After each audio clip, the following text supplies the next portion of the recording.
Ömür Öğütü. Yazan Cavtöbeli Ziyaettin. Sevgi bağır zevki değil, tut esinde unutma.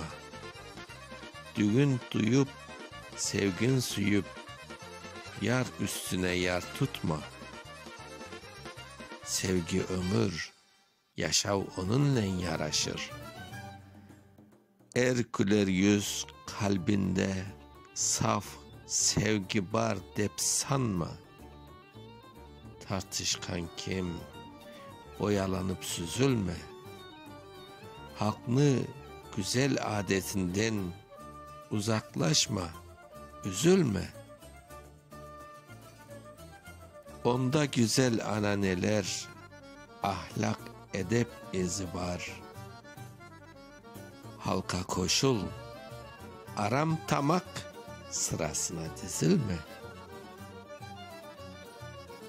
Zamanı doğru düşün, kıyış kongur anlama.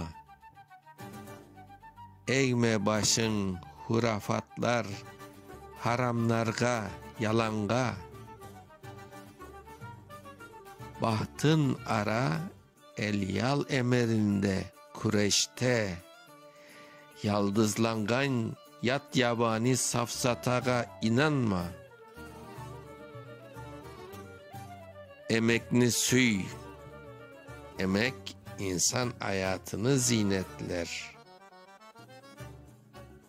Bil, onun için yükseleler medeniyet milletler.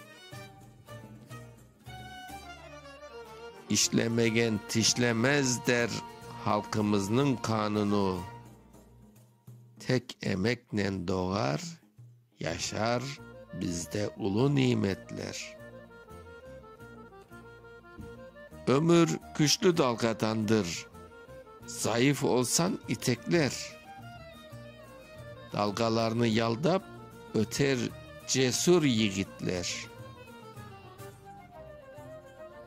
Bu yaşavda sügü, güreş, her işlerinin anası. Engelleri yık işte. Deste buket ile yar bekler. 1961. Okuyan Mustafa Şansal.